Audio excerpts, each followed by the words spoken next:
two men at the far post on the mark. The whistle goes. The 20 times record equalling champions, Liverpool Football Club. This is our DNA. This is who we are. This is what we are all about.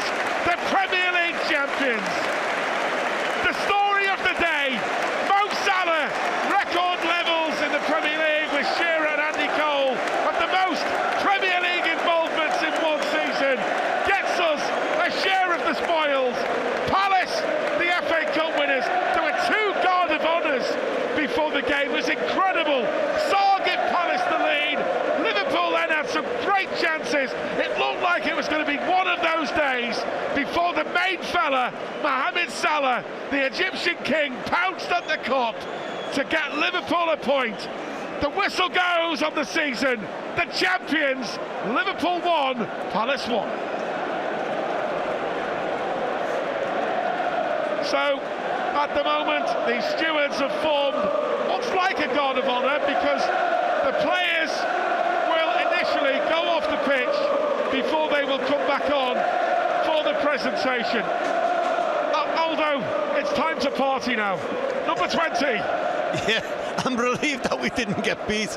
You know, the last 10 minutes of the game, it could have gone either way, but showed a lot of desire to get back with 10 men. You know, it's don't leave. You know, after the last game, a defeat at home, and it's a moral victory in the end with getting it with 10 men. We always win and you on see May the reaction on the fans at the moment. They're delighted. Yeah, now just enjoy the party. It's all over. The season's over. Next season we've got to look forward to, but in the meantime, enjoy these moments. And we always win big trophies on May the 25th. 1977, our first European Cup win over Borussia Mönchengladbach in Rome. Tommy Smith's header, Kevin Keegan's last game. Istanbul 2005, 20 years today. Stevie G, Cara, Rafa Benitez, Sami Hyypiä, all here at Anfield for this one today. And now, on May the 25th, 2025, Liverpool are crowned Premier League champions. Virgil van Dijk at the moment is applauding all the Anfield Road end and the Sir Kenny stand. The presentation will be coming out shortly in this one here today, when Liverpool legend Alan Hansen will get the trophy off our special guests today. I think the linesman must be his last game. We've seen this linesman quite a few times. He got a massive big hook from Onslaught, and he's waving at the crowd to saying well done. It's nice, isn't it? Yeah, so he must be retiring. So, and although Jurgen Klopp handed the baton down to Arne Slot, and Arne has done the business for us. Yeah, absolutely. Remarkable, you know, quite remarkable. It is, you know, and he can build on it now. Hopefully, you know, he can get rid of some of Jurgen's tools, and he can add some new additional tools to his toolbox. And the boys are going down to leave the field momentarily, but they will be back on shortly. Nobody is going anywhere here today, and they will get that Premier League title. Although I said before, I was one of the fortunate ones when we lifted the title in 2019. But as well as I enjoyed it and I felt very emotional, it wasn't the same. Today is going to eclipse that, because the fans are here and we're doing it in our cathedral. Yeah, but no. Look, football's nothing without fans. We've heard many a manager saying that. So at the end of the day, when you do things special, you want your fans who's been with you through thick and thin there, and we've got it now. When COVID was here, it was stupid, horrible million times, and we couldn't do that. We've done it in our own little houses the way we wanted to do. But this is what football's all about. Yeah, absolutely. Well done to the Palace fans as well. They were applauding the Liverpool players as well. They've had a wonderful season winning the FA Cup. Oh yeah, so pleased for them. They are good fans in London. You know, you look at them with the special fans within London, but so-called smaller club. But yeah, delighted to see them win the FA Cup. We can see Aldo now with his red Liverpool tie on. And then, Aldo, got to ask you this one. You've seen it before. You've seen Liverpool win leagues as a fan, standing up there, cheering Liverpool on, spending your hard-earned pennies. You achieved the ultimate ambition by winning league titles and the FA Cup as a player with your beloved Liverpool. Now you've seen him do it as on co-commentary. Yeah, you know, and it's the second time in 5 years. Yeah, but I remember when we drew it. Leicester, last game of the season, 0-0, and it was the famous one where Shankly was there. I was over there in the Kop. You couldn't get into the middle of the Kop in my main position, and it was what you see now. It was a different stadium then, but it was like that. It was so passionate, and every one of the fans were singing Shankly, Shankly, Shankly, and you could see people sing, and you could see the faces and what it meant and what he meant to the moment, you know. And we obviously won the league, and it was emotional. You know, I'd see people crying singing Shankly, you know. And look, we were very fortunate in my days to be a bit blasé because we won the league year in, year out. But to go the years we didn't win it was bizarre. But now we're back, well and truly back on our perch, has to say. Love it. And for someone, you know, some of these players, you know, like the likes of your Ryan Gravenbergs of this world and Diogo Jota, players like that who are going to win Ibu, you know, a title for the first time. I mean, you were well adverse to doing that. You achieved that with your beloved Liverpool, the team you love, the team that means so much to the bottom of your heart. You bleed red inside out, you do. And you did it. You can tell these players. What did it feel like? You won that in 87, 88, that brilliant team with Barnsley, Peter Beardsley, Ray Houghton, Maka, Ronnie Whelan, Jockey Hansen into them.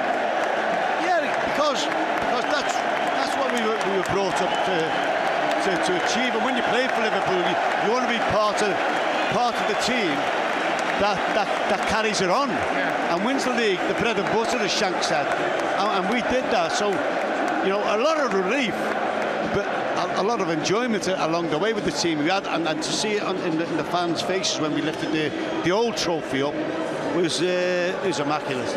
If you wonder what that roar was there, folks, so basically they're getting ready now to put the stage together on the halfway line, but before the stage is getting carried on now by a variety of different people here, they unveiled a big banner which is on the centre circle. It quite simply says, from left to right, Premier League champions and the trophy, big letters, champions. And you know what, Aldo? Champions is what it's all about. We love winning the European Cup. We've got 6 of the best. Hopefully we'll try and go for number 7 next year. But you know, as the great man, one of your heroes, Bill Shankly, one of all our heroes, said to us, he told us, didn't he? He said, it's all well and good doing well in the cups, Europe, but our bread and butter, and he pointed to the league title, our bread and butter is this. Yeah. And we've got 20 now. Yeah, absolutely, and you know, not just 20. You got the European Cup, the Champions League, it's called now, is very close to our hearts. You know, we're very proud and was distinguished to have won 6. You know, and no one's anywhere near that in English football, which puts us way out above. Take away all other cups are great to win, but they're the two big ones, and basically we're untouchable.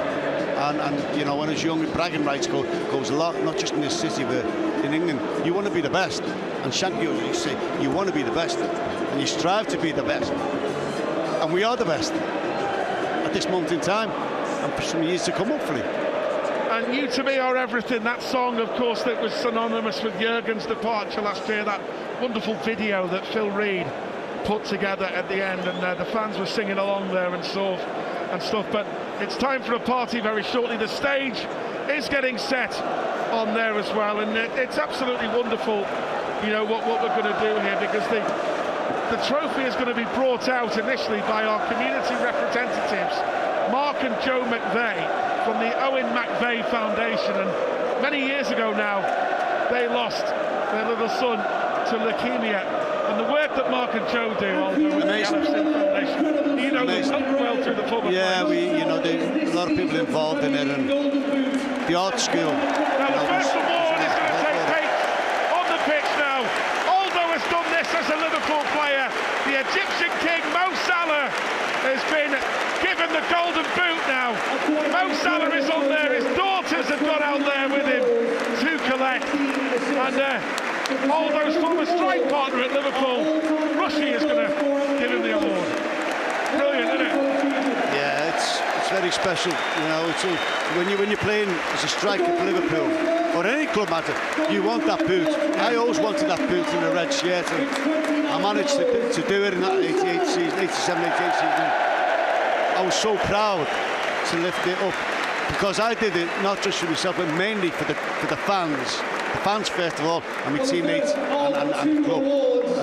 Yeah, it's a great moment. Frightening, actually, although I'm not going to predict how many Rushy will. It's also Mo Salah with 18 assists. Yeah, so they're running out of the assist one he got as well for this, folks. A record Premier League involvement, goals and assists in an entire season. Unbelievable, the Egyptian king. It was massive we got him to stay, wasn't it? Under what was going on with the three players, the question marks, yeah, of course. You know, you want continuity, and you've got to build. You know, and you've got to build with your biggest players still at the club, and we'll see who comes in. But yeah, you know, he'll have someone else behind him next year. So it won't be here. A big roar for the serial winner, Mohamed Salah, the Egyptian king. We love him. Big applause for the Liverpool legend. Ian Lush, is he an Aldo look-alike, or is Aldo a Lush look-alike? No. We're all our old selves. You both scored incredible goals for this football club. That's without a shadow of a doubt. No doubt about that. And they're getting the stage ready now. This is going to be special, this, of course. I remember you did that. It was the Southampton game, wasn't it? It was quite... I remember it as a fan, because I used to have a season ticket behind Kenny's dugout. And back then it was dignitaries of the Football League. I think it was a guy called Jack Dennett who used to come out every year and present the award in the end. And that was a game before we actually got the trophy before we played Southampton that day. Yeah, it was bizarre, wasn't it? That was a 1-1 draw. You scored for us that day as well. I can't remember. It's the Saints, yeah. You scored. And in the end, but the Kop are taking over now. The crowd are taking over. Also going to have a special mention, Aldo, because the opening of the new upper tier at the Annie Road end as well has made a huge difference to the crowd. Oh, the atmosphere with that, with the extra, what is it, 6, 7, 8,000, whatever, and they've come to the table as well. They do get behind the side, especially like today was, you know, the crowd was excellent today, but I think when we went down to 10 men, you've seen the way the crowd can get us out of trouble and drive the players on to get an equaliser, which they did. Bring on the champions is the shout. So great, isn't it, as well, folks, to Aldo as well, get Aldo on this, to see a lot of youngsters in the crowd today. For them, it's probably one of their first championships to see Liverpool win the title. Remember the great comedian Stan Boardman used to say, you know, years ago, he said the dads used to baptise the sons and daughters on the Kop. Brilliant, isn't it? It's so good as well, and it's amazing, isn't it? 20 years on from Istanbul to see some of the legends in the crowd. There he is, the great man, Jurgen Klopp, who was singing "You'll Never Walk Alone" before kick-off. It seems so apt that man is here today, Aldo, doesn't it? He was the one who handed over the baton, the reins to Arne Slot. Well, he was a major part of us building where we are now. Don't forget, we lost out 2 seasons when we had more points than what we have now. You know, which is Man City was just ridiculous. So yeah, you know, it's great to see him. You know, he's done so much for the club. You know, without him getting the players in and building us to where we are, we wouldn't be here. So the foundations were well and truly built for Arne to go on and do it. Although there was a lot of work to be done as well. I think we're getting close, Aldo, to our right-hand side where we look from the 6th floor, high up here on the main stand gantry. All the photographers and local journalists, social media people are all getting ready. And it says in the middle of it, Premier League champions, the banner behind very shortly indeed. Alan Hansen, jockey as you know him, Aldo, he's going to get some reception, isn't he? Yeah, absolutely. What a guy. You know, he was struggling, he had major health issues, and we were all delighted for him coming out of that. And now for him to be the AD. And over, yeah, he's won 8. He's won 8. Wow. You know, I mean, he was a Rolls Royce of a centre-back, the way he used to dribble the ball out. Mr. Cool, he used to call him. Well, he was, wasn't he? And sometimes he could dribble his way into the opposition 18-yard box.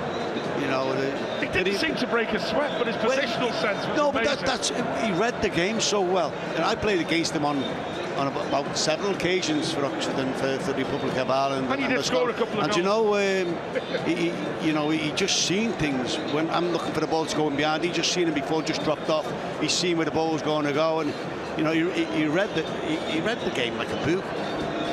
And on behalf of the Former Players Association, of which Aldo is the chair and does some great work, I've got to mention that. We mentioned before about some of the legends in the crowd, rappers here today after Istanbul, but the Former Players Association at Liverpool, the work you do for the charities you do, but it's quite unique, isn't it, what you do when you all get together. You've won so many trophies together, and you're so proud of what you're doing today. Well, we are, because it's for the former players. Without the former players and helping them out medically, when we wouldn't be here talking about what we're seeing now. So the pitchside celebrations, the party will commence very shortly indeed. It's an incredibly special day, this one. Each and every one of us in red will remember this for the rest of our lives. We'll be back for the trophy presentation, but what we're going to do now, we're going to hand you back down to pitchside to the great man, Mr. Mark Benstead, and the crew. Thank you, Steve. I think the party has well and truly begun. I don't know about being about to begin. It's underway already. It's been underway for most of the afternoon, if we're being honest. We'll forget the football for a moment to focus on that. We're massed in our thousands. Robbie with us now as well. I'll bring you in a sec, Rob. I'll start with you, Tomo, just in terms of the atmosphere that's built and built and built, and the anticipation that's in the Kop just now, that's in all sides of this stadium.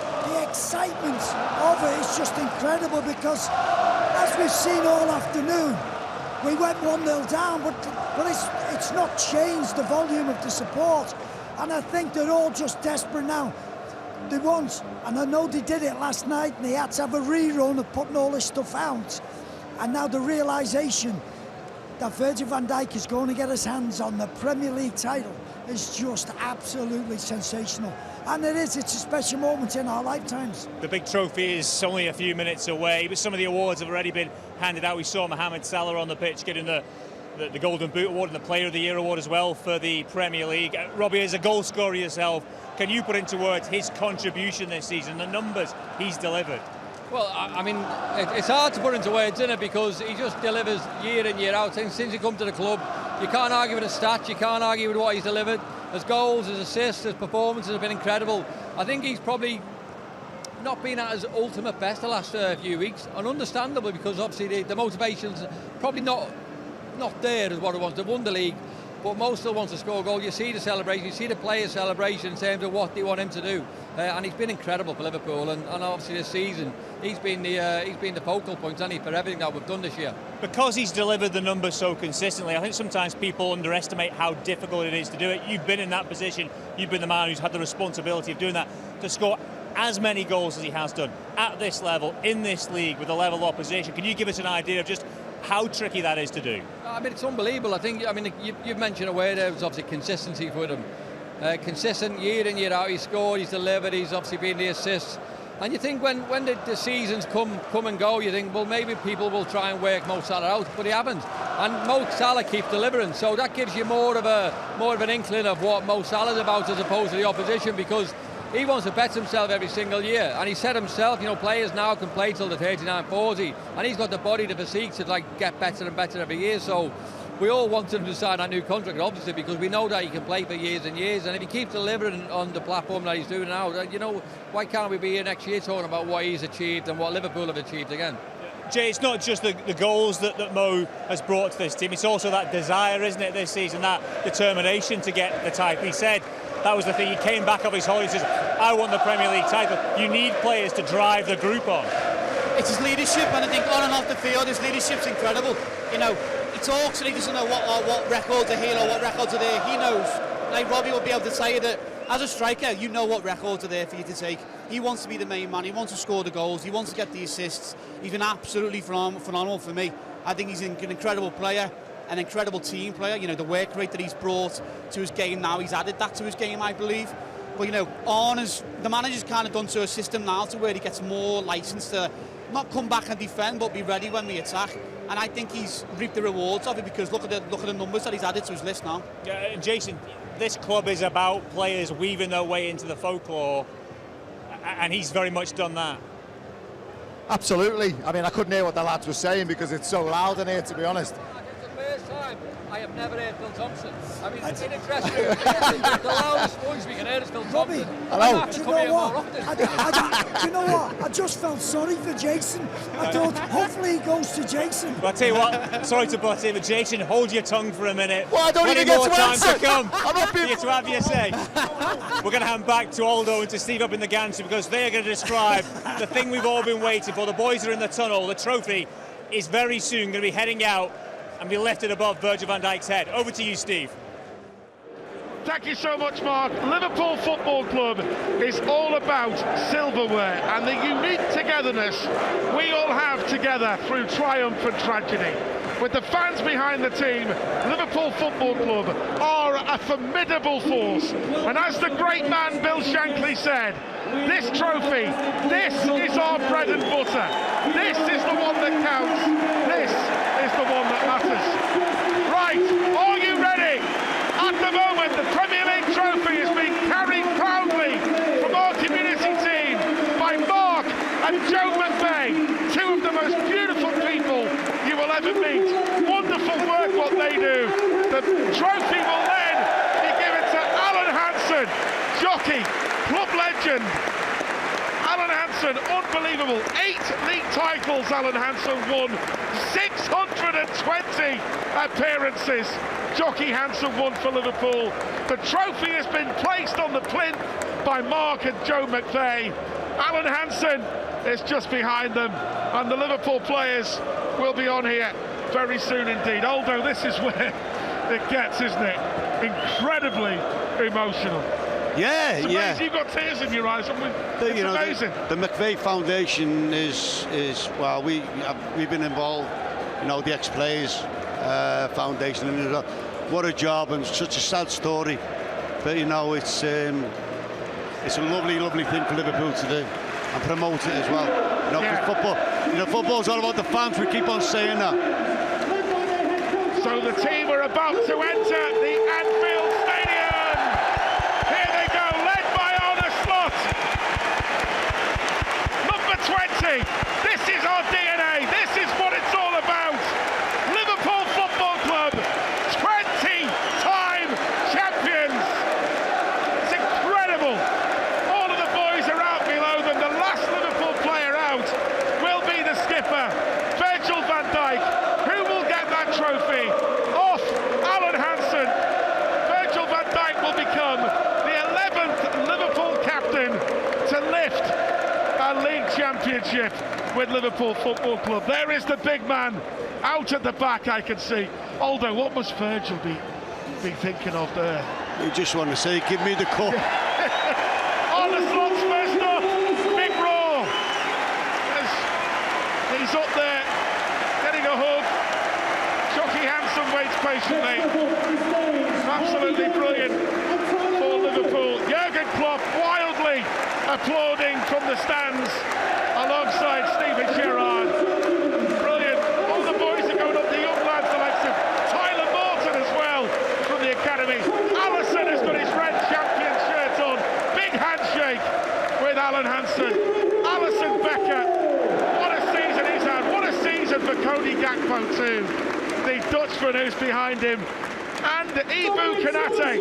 What a birthday present it is for Ibu Konate today. Dominic Szoboszlai is next. What a season he's had. He's been absolutely brilliant for us today. Followed by Curtis Jones, the proud Scouser as well. Wataru Endo. You can rely on that little fella, can't you, every time. Absolutely brilliant contribution from Endo. Every time he plays. Harvey Elliott coming up. Vítězslav Jadosov, Czech goalkeeper, who I mentioned, played his part with a great save against Crystal Palace in the win at Selhurst Park. Harvey Elliott, Federico Chiesa, when he came off the bench at Chelsea. He's got that medal. Joe Gomez as well. Don't underestimate Joe Gomez's part. That wonderful performance when he came on for the Intercanate against Brighton. Andy Robertson was out there as well, a proud Scot. He was next to Alan Hansen. Conor Bradley as well. What a season for Conor Bradley. Jarell Quansah as well, who's played his part. Ryan Gravenberch might have been shown red today, but it's probably the only thing he's done wrong. What a season Gravenberch has had for Liverpool. It's been amazing. Diogo Jota going up there for Liverpool as well. We remember Jota. He's got his Portugal flag with him. That goal against Everton, the winner. Luis Diaz, that wonderful song. What a contribution he's made. Maybe the best Argentine, as the song suggests. Alexis McAllister will follow him. Darwin Núñez as well. Always has the support of Liverpool fans. We'll never forget that moment he had against Brentford. Kostas Tsimikas as well, the FA Cup hero as well. Big applause for Trent.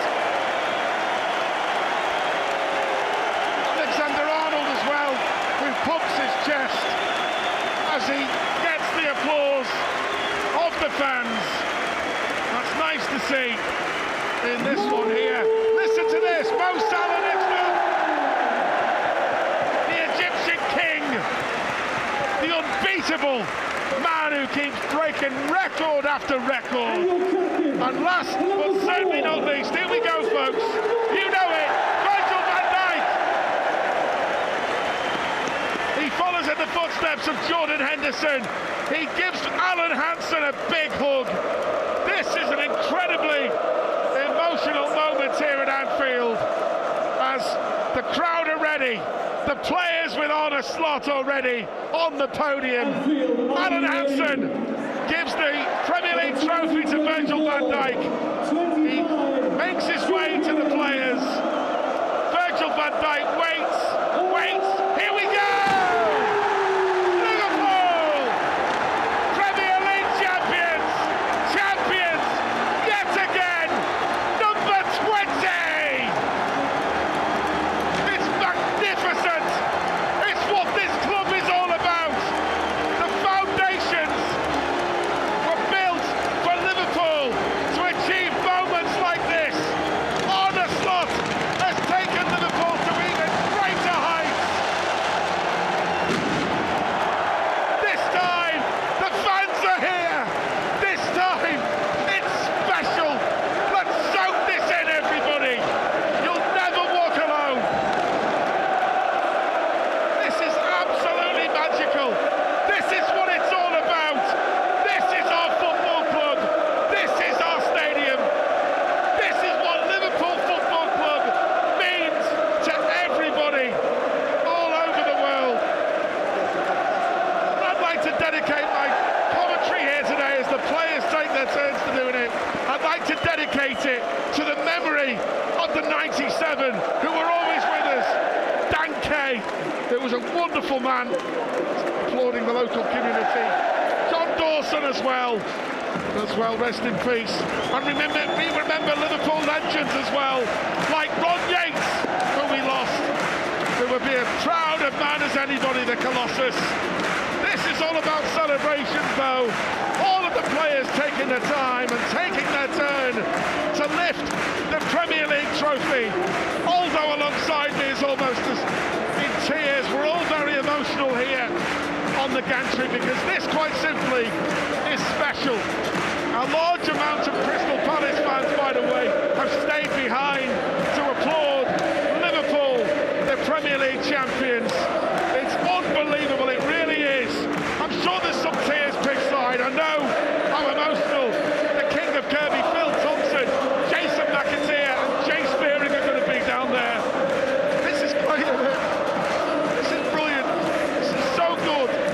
It really is. I'm trying to keep our composure here, but this is special. The players dancing to Dua Lipa, who will be performing here at Anfield in the summer, of course. All the players getting the trophy. It's party time. These boys deserve it. They've given absolutely everything. everything there is to give for this football club. And all the fans all around me here today are enjoying a special day to behold, which they will never ever forget for the rest of their lives. Because 20 years from the miracle of Istanbul, we are joyful again. This is really something special to behold. The players will do a lap of honour shortly. Now Virgil van Dijk and Andy Robertson leading the crowd chant to do a lethal one kiss. I mean, it's incredible, isn't it? What an anthem that's been so synonymous with Liverpool Football Club, winning trophy after trophy. It's great that Istanbul legends, Rafa Benitez, Steven Gerrard, Jamie Carragher amongst those here today, and Jurgen Klopp, who was singing "You'll Never Walk Alone" before kick-off, bouncing up and down in the stands. Arne Slot has a big smile on his face, and rightly so. Arne Slot, take a bow. What he's achieved is magnificent. And Aldo, you have to say very quickly, I know you're emotional like myself, it's hard to talk, isn't it? But what Arne Slot has brought to Liverpool Football Club is incredible, isn't it? What a job that man has done. He deserves a bow. Absolutely, without him we wouldn't be here. I love watching the way we celebrate now, the way times. It's like being at a concert, a winning jubilation of a concert. And look at the players. That's why you do it. You see, this is the first time. You know, we've seen it the last couple of times when we've won things. The way we celebrate. It's a thing for the future. We've shown the world how to celebrate, or football world how to celebrate. This is the way, you know, and this is the way forward. They'll all do the same after this. All the players, like it was against Tottenham. Here comes the trophy. Shout to the crowd as well. Big roar. Shout to the Kop. Wonderful scenes. The players dancing on the crossbar at the Kop end as well. This is absolutely wonderful. We're going to have the anthem again. It has to happen, and it will happen. What a way as well for the voice of Anfield, George Sefton, to bow out after over 50 years service in Liverpool Football Club. But the players are getting ready in front of the Kop. It's going to be a special moment, this again. Absolutely brilliant. Now the players are doing Mo Salah to the Kop as well. Absolutely brilliant. As Aldo rightly said before, and it is a fact, isn't it? This is what we're all about. Football is nothing without fans, and together, although the fans and the players, even John Henry's wife Linda is jumping up and down, I can see out there as well. It means so much to everybody. But Liverpool with the fans, Aldo, are a very formidable. Well, it's togetherness, isn't it? You know, it's just they're all lifting the cup and up in front of them, and they're getting the respect what they get for the, you know, for what they've done for the club this season. Absolutely brilliant. All the players getting a chance to do it. Trent does it as well and gets a good reception off the crowd. In the end as well, going out, leaving Liverpool a Premier League title winner, his second title with the football club. Of course, great scenes for all of the players there. There's going to be a trophy parade to match all trophy parades tomorrow. You can be sure of that in the city. It's going to be extraordinary.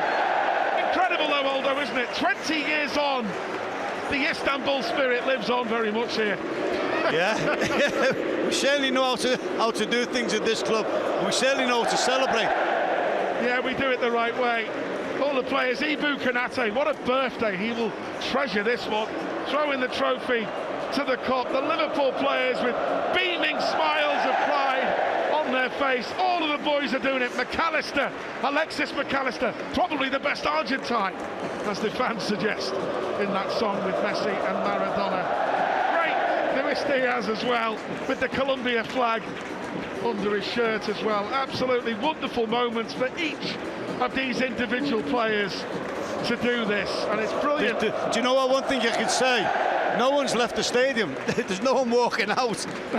So everyone wants to, you know, make sure they were here for all the moments from the last second. And to be fair, 70% of the Palace fans watched it up till the last few seconds. So. Yeah, they have. It's amazing. These you don't miss these. The kick off of the season. This is the culmination of it. This is the pivotal thing at the end of the season. all the games, all the minutes, all the seconds that you go through, this is it. This is the outcome. Harvey Elliott now getting a turn to throw it into the Kop in the end. Absolutely brilliant. Each individual player getting the chance to get the Premier League trophy and celebrate with it in front of the Kop. Brilliant.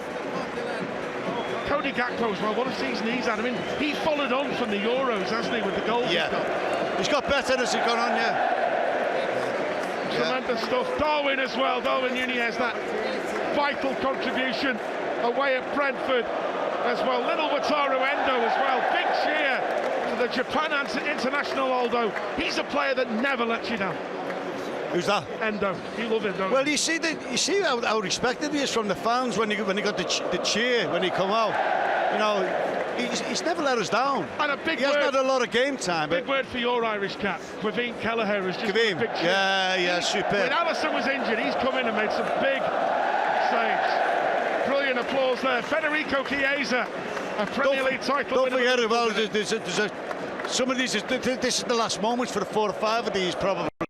You know, for next season they won't be here. You know, so they've got to really enjoy this and take everything in. They're absolutely treasuring it, aren't they? Each and every one of them, beaming smiles, and now the party can start again. Jumping up and down the players. It's incredible. It's a party time right in front of the Kop. It's fantastic. All of the players jumping up and down together. Honest lots in the mix, somewhere in that mix as well. You'll Never Walk Alone will come on very shortly indeed. Aldo, quite simply, what an incredibly special day. I can't hear you. Colin, what a day. I can't hear what you're saying. I've not got my cans on. Amazing day. All the players celebrating in front of the crowd. I think the tears might still be there for the likes of Phil Thompson, the King of Kirby, Jason McAteer, Jay Spearing, as proud as anyone. Those three will be down there. What a day. It's unbelievable, but this is what we do. Just listen to that noise as the players celebrate in front of the Kop. And unbelievable. What a day it has been from Anfield today. Liverpool, Premier League champions, yet again.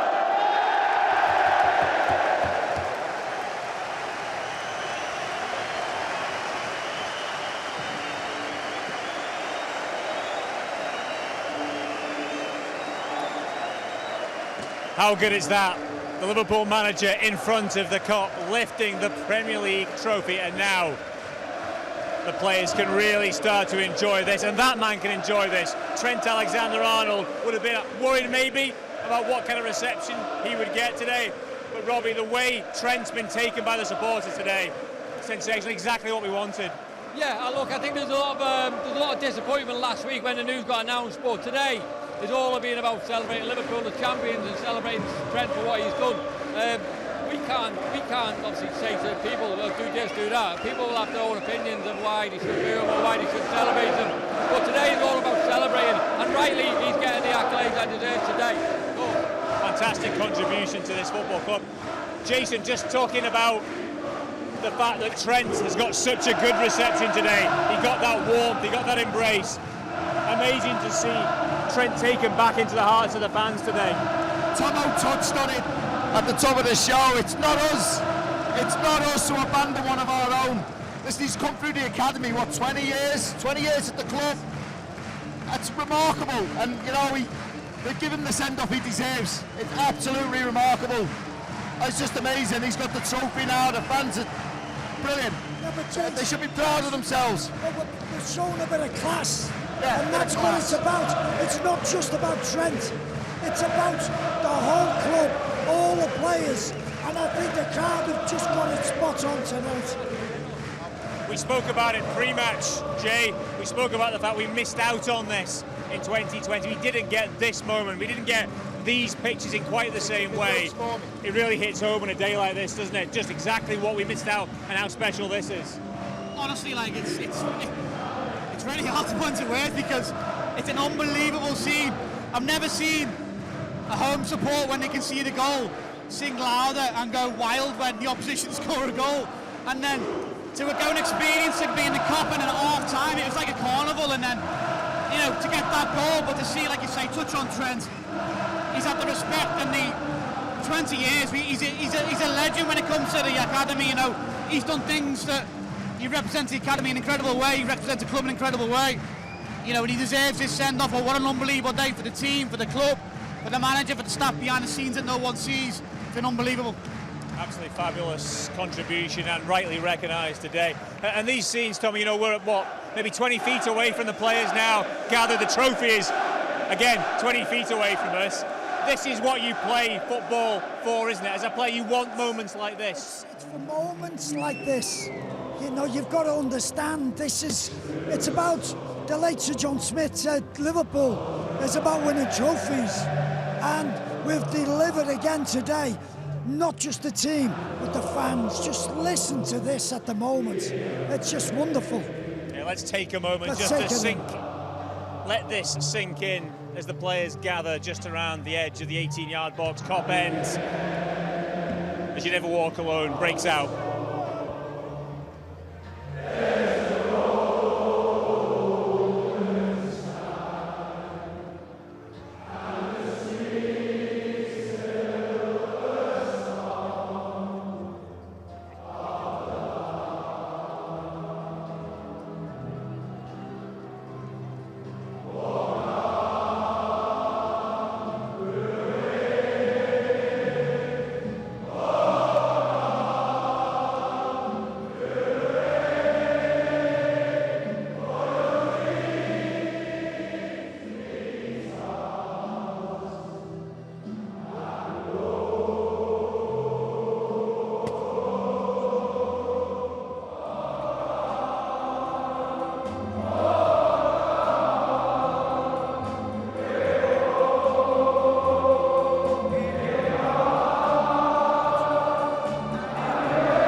Wow, and wow again. I have heard many a rendition of You'll Never Walk Alone around this football stadium, but I don't think I have heard many renditions of that song quite like Tomo. You're tearing up.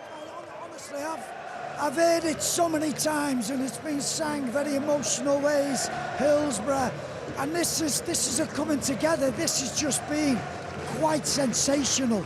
And it's what makes our football club so special. And it's everybody together. Everyone is feeling the emotion now. Jason, I can see you're going as well. That was special, that was special. You go, you're gone. I've gone. Yeah, no one does it better, do they? You know, it's not just overnight they've won this, it's over 9 months. It's absolutely amazing. Sorry, I can't hear you. That's why I was drifting across. It's 9 months hard work, you know, and it's been, since COVID, we've waited for this moment, haven't we, as fans? And I think it gets emotional because you shared it for me, with Robbie, with Tomo, Jay, yourself, the team. It's emotional for them reasons as well. Amazing, amazing. Okay, you're right, Virgil and Alan Hansen are posing in front of the Cup with the Premier League trophy. What a nice touch that is. Great spot, Robbie. I think that moment, Robbie, kind of almost sums up this football club as well. It's the past and the present together. The guys who have played for the football club aren't forgotten at all. You're part of it, you're kept part of it. Yeah, I think it's what we do. I mean, I know you mentioned before about Jacob being all emotional. I mean, I was emotional when Alan was bringing that trophy out. You know, we know he's had a bad time the past couple of years, and thankfully he's of much better health now. And to see him celebrating with obviously Virgil, the current captain, is absolutely brilliant. And you know what? It's what we want to do. It's what we want to see. And you know what? Long may that continue. Yeah, it's fabulous the way that the ex-players are kept to the heart of things at this football club. And on days like this, it really comes to the fore. Players making their way around the pitch behind us, you can see them in shot. It all gets a little bit chaotic on days like this, and understandably so. The players will do a couple of laps of honour, and hopefully through the course of that we'll get a couple of boys across to speak to us as well. Jay, you've worked obviously closely with a lot of the staff there as well. We should maybe take a minute to talk about the work that they do, because we don't see that. We don't see the impact of all the guys who are at AXA week in, week out, day in, day out. To be fair, the work that goes on behind the scenes is incredible. I think nowadays, the way the game's gone, the intensity, the work rate, the amount of games that are going week in, week out. Lads here have probably played like close to 50, 60 games in a season. You know, when the Euros, the World Cups come round, you can play even more than that. You know, there's been loads of talk about whether you're playing too many, whatever, but the scenes that goes on, the second that the boys walk in the door, they've got people that are willing to give them like shakes, the food and nutrition, the physios, the doctors, you know, the staff, the ground staff. You know, nobody sees, but like whenever the manager sets up a session, he gives it to the ground staff sets up the whole pitch. You know, so there's small things, a detail that goes into a foundation of work. We work them on the 21s, you know, they work so hard on a man, and soon a man has want to chase them around and replicate the opposition that they're going to play to get them ready for the games going in. You know, there's so much that goes on behind the scenes that people don't see, but these are the boys at the end of the day. They need to go on the pitch and perform and, you know, win the games of football, but if there's not a wheel behind keeping them ticking over, keeping them going, and it doesn't work. And obviously with the fans as well, it's one big giant family, and it's an incredible thing, and this is what days like these are all made for. They're incredible. Everybody wants to be a part, and everyone deserves to be a part of it. It's how you've seen both sides. You've been a player, you've been on the staff as well. You can't underestimate how important all those people around the team are. For all the players, whatever they want, they've got such a backroom staff. You know, you go back to my day, we had Ronnie Moran and Joe Fagan, you know, and Roy Evans taking care of everything, making sure that we got fish and chips after the game. But now, the needs of the players is so demanding. Every football club is pushing. So you need the best people behind you. And we've employed some of the best to take care of all the players' needs, to make sure that they don't want to bring moments like this. And that is what helps. Yes, people can go look at the backroom staff there. How much must it cost for all them? These players need it, they deserve it, and when they produce days like this, it's just astonishing. As well, Mark, the owners need to take credit as well. You know, we talk about the team behind the team, but they created a sustainable model, but not just a sustainable model, but a successful one. You know, people raised eyebrows at some transfer windows where we didn't bring players in, or one last season, Chiesa, and everyone went, oh, they need to do more, but they know what they're doing. You know, and like Jay said, the team behind the team, they prepare them. It's like a big, massive jigsaw puzzle, and every piece is a piece that makes the masterpiece. It goes in place, and once it's there, it runs like clockwork. The owners, they created this beautiful stadium. I mean, what a sight! What a sight! The training ground's been done. You know, and it's not easy to find a manager like Jurgen Klopp. They've gone from extrovert to introvert with Arne Slot. They trusted him. There was big names being branded about. Every manager wanted to manage this football club, and they went for Arne Slot, who was a little bit out the box, wasn't it? No one really seen it coming, and they've done remarkable. The owners, the team behind the team, amazing. I think that's the thing, sometimes we kind of forget in all this, Rob. If we said at the start of the season to people, right, come May next year, we'll be champions, I don't think many people, and I mean people within this stadium, would have believed that, given all the change, Jurgen going, everyone expected there would be a dip, and understandably so. The fact that there's not only not been a dip, but we've been able to achieve this, just makes it all the more special in the manager's first season in this country, in this league. Yeah, I mean, I'll be honest with you, I was one of them. You know, when a manager come, you know, for my own sins, I went, you know what, didn't really know that much about him because I hadn't followed the Dutch league. But then when you sort of look back and look what he's achieved and what he's done over the years, being a manager, you think, wow, it's impressive. So he comes here, you think, yeah, if you qualify for the Champions League, it's going to be an impressive season. But he comes in and all the work that Jurgen's done, I mean, that doesn't go underestimated. I mean, that work is incredible. Liverpool are back on the top table now because of the years that Jurgen's done, what Liverpool have achieved. Arnold comes in his first year, and you know, okay, there was a slight change in terms of how he played at the start of the season. The second half of the season, I think they were probably similar to the way Jurgen played, all that front foot playing with it a little bit vulnerable at the back, but still gung-go in terms of how they attack. But he's been incredible, you know, and Jason alluded to it there about like the players coming in. Everyone sort of stood up and counted when it's really mattered, and we've needed players to sort of stand up at certain times of the year. You know, you look at around the Christmas time when, you know, Chelsea could have had Chelsea won one game and he goes above us, and then everyone's talking about Liverpool as, oh, maybe could do something here. And then we just kicked on again, and then we showed everyone how good we are and how sort of competitive we want to be. But, you know, from Christmas onwards, Liverpool have been phenomenal, and they deserve everything they're getting. Yeah, phenomenal season by the football club, phenomenal season led by Arne Slot in his first campaign in English football. But it is maybe worth just mentioning, you know, Jurgen is here today, Jay.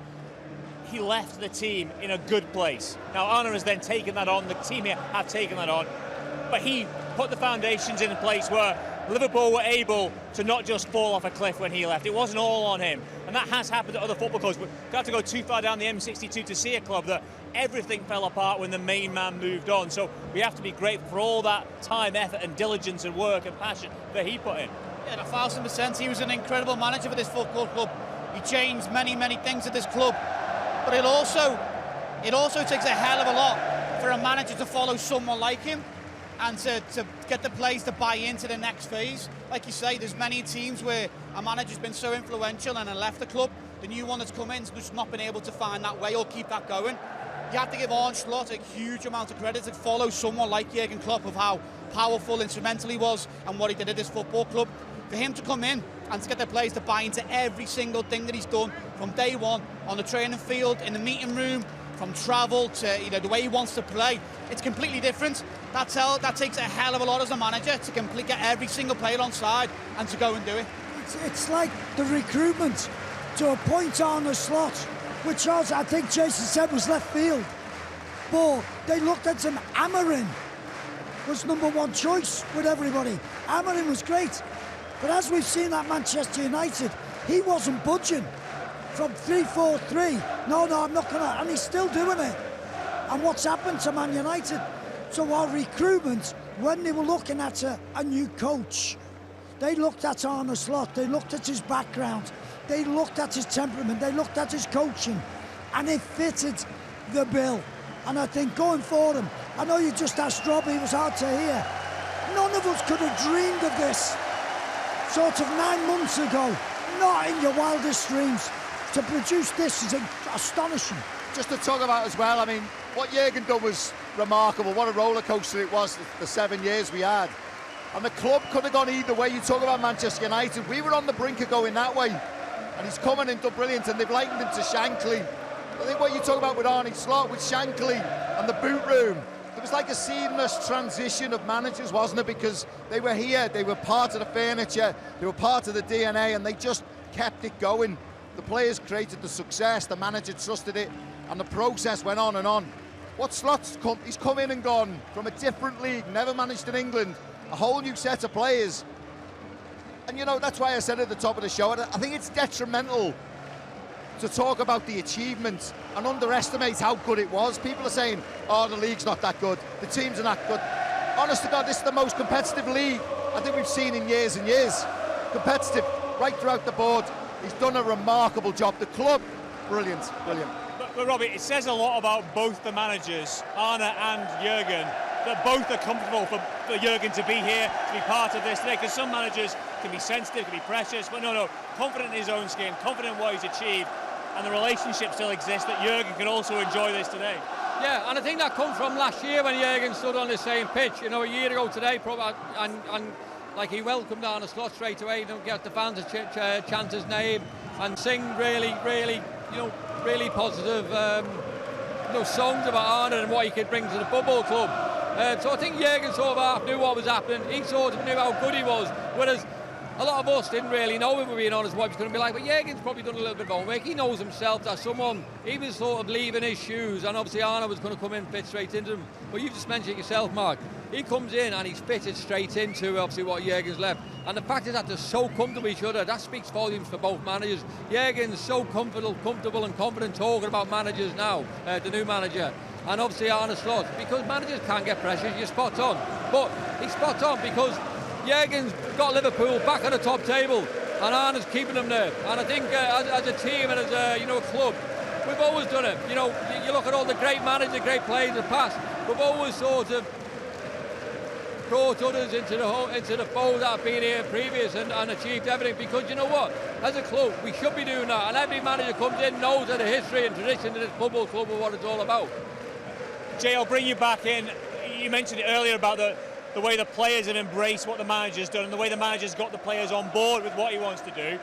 But that in itself says a lot about both parties, both the playing squad and the manager, that he's used the same group. This isn't a manager who's come in and brought 5 new players in, guys he knew. He's inherited a group and got them to buy into what he wants to do, and he's delivered success with that as well. Yeah, it takes an incredible thing to do, and each manager will have their own philosophy of how they want to do things and how they want to be, how they want their teams to play. And the team had played in such a way for maybe 6, 7, 8 years under Jürgen, and that was the way that they always knew.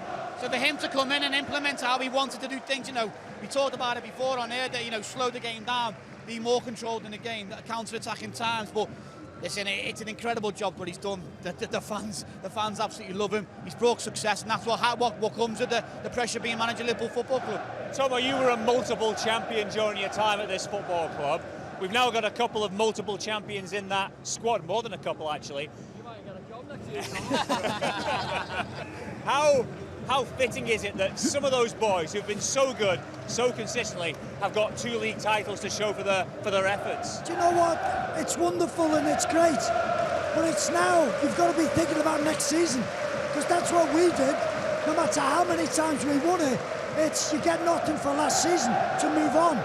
And Arne Slot needs to be planning. I think he'll already be planning, because you can't. We enjoy every one of these moments right throughout the decades. We've enjoyed every triumph, but you've got to move on. As soon as this is over, as soon as tomorrow's over, you have got to look to improve this side again, because we've got to go, and we've got to have more days like this, and embrace everything that happens, because some of those players might move on this year. So I hope they're taking it all in. We were at the foundation dinner on, when was it, Friday night, and Jürgen spoke, and he spoke about how good a job Man City had done, but in particular Guardiola, to keep them going, to keep the desire, to keep the hunger. And he used to say every season, oh my God, you just keep going and going and going and going. Amazing. Incredible the way they managed to keep bringing success. Obviously, slightly chaotic scene here as interviews continue around us. It is a movable feast. We'll try and keep you across as much as we can. In terms of that, though, I suppose that is the next challenge, isn't it, Tomo? It's to do it again. It is to try and go again. And that, as Jason says, is not the easy thing to do. But can they make it back-to-back titles? Can we do that again? And listen, the saying about it's been an easy league, it's because of all the other teams. Every one of them will all improve. You can bet your bottom dollar not one of in the boardrooms will be happy, particularly all the big teams, the London teams and all that. They'll want to improve. So now it's down to these lads and any incomings. Yes, there might be, as I just said, some might be going on, but it's those ones. The challenge is to go again. That's where it becomes hard. That's why it's great what Man City did, to go 4 times. And now it's another cycle, and we've got to be on top of that cycle, and we go again. Tomo, what was it that kept you going? I mean, it's different today, isn't it? Leadership management's different. But it's these days, it's what happens when you do it, and you taste it, you want more of it. And the guys who were in charge, Bob Paisley, Bob Shankly, that was great. But now you've got to go and do it again. That's what greatness is all about.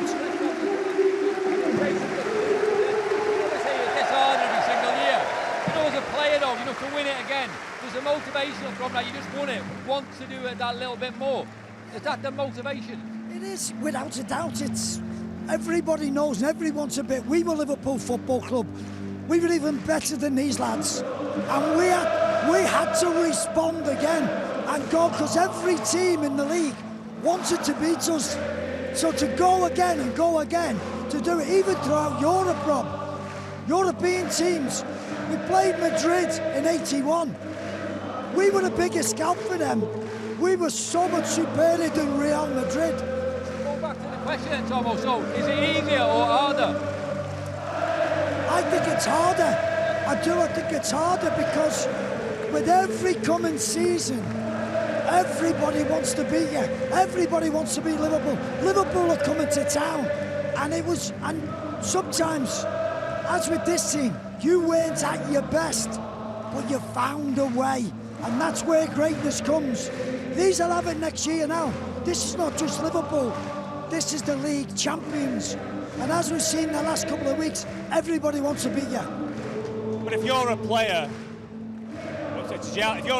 watching these scenes, Jay, and you've got the chance to come here, like that, it's hard to say no to that now. That's what helps you. Get the taxi, get the plane sorted, get whatever it takes to get here. No, because listen, people don't realise how special this club is and what it takes to play for Liverpool. You know, it's an unbelievable thing, and like Tomo said, you want to go and keep this going year on year on. Liverpool is renowned for winning trophies, and they have to be always at the top. You want to be fighting for the best, the Champions League, the titles, the FA Cups, the League Cups. Liverpool want to be fighting. So if you're a player that's been linked with this club, get the jet ready, get the taxis ready, whatever you need, because you can't turn down this club for me. What I like about these days is you guys have all been there and done it, but you're all like schoolboys. Jason's trying to get his phone out. Tomo's swinging his mic round his head. Oh. I never do it again. I just got to embrace it. The moments like this, Robbie, take you back to your successes. You know, those days when you had the open top box, you had the trophy parades, you had those moments to celebrate. Kind of reminded you of the high point of your career. Yeah, look, as a player, you want to be remembered for winning stuff. You know, I know people talk about money all the time, but I'm not interested in the money side of it, because you want to be remembered for what you've won as opposed to what you've got in the bank. That's what it's all about. And we know, as a player, I mean, I very rarely have regrets about anything in life or football. I've seen the players celebrate now. My biggest regret now is I've never won the Premier League or a league with Liverpool, because it's quite simple, because Liverpool over the years and what we've achieved through the 60s, the 70s, the 80s, forget the 90s, right? We'll forget that. But, you know, but what we've achieved all through the year, and that is one of the big regrets. And I'm watching them, and I'm jealous of it. I'm jealous of it. But I'd like to say, you know, I'm part of Liverpool. You know, I'm a Liverpool fan. This is my first Premier League, and I'm having it. I'm celebrating it. Why not? Why not? No, quite right. So, but it just shows you, I think, what it means, because you won plenty here. You won big trophies. You're part of great seasons. But the Premier League is something special, isn't it? It is one that really you aspire to, especially here. But you know what, Tomo was spot on when he said before, is this season's finished now. And we as players, we always win stuff, but you're always looking for the next year. So what's happened is gone, and you're always trying to emulate or try and better what you've achieved. And I think that is what this football club and the players have always done. So it's not a new thing, is it? Everyone has always tried to better themselves, and this is why it's probably a great time to be a Liverpool fan, because you know there's going to be players coming in. Sadly, there's going to be some players who potentially could go, but you know what? There's going to be some players going to come and will make this club and this team even better, which is frightening. Yeah, it's frightening. Ever since 1990, for 30 years, I thought every year we could win the league. I went into every season, Liverpool, we could win the league. England, I always thought England could win every tournament. You were let down. And for 30 years, we could never do it. And then we did it in COVID. But 35 years, it's not just they're enjoying it. These are all enjoying it. And that's why you want more and more. It's incredible what we're seeing around us. I'm not sure how long. The game finished about an hour ago, I think, and everyone's still in. What game? What game is that? I don't know. What game? Can I get in? Can I join the party? I was standing over on the right wing there, but I didn't even get a touch of the ball or anything. Give him a cuddle, he's feeling left out. All the professionalism's gone out the window now. I was going to say, it's one of those days a little bit where, all semblance of normal TV behaviour has been put to one side. Well, everyone embraces that. And it is part of the emotion, and you do get caught up in it, you're invested in it.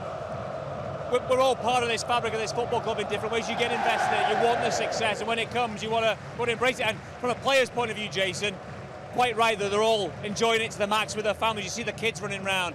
it's a whole big experience. Make the most of it.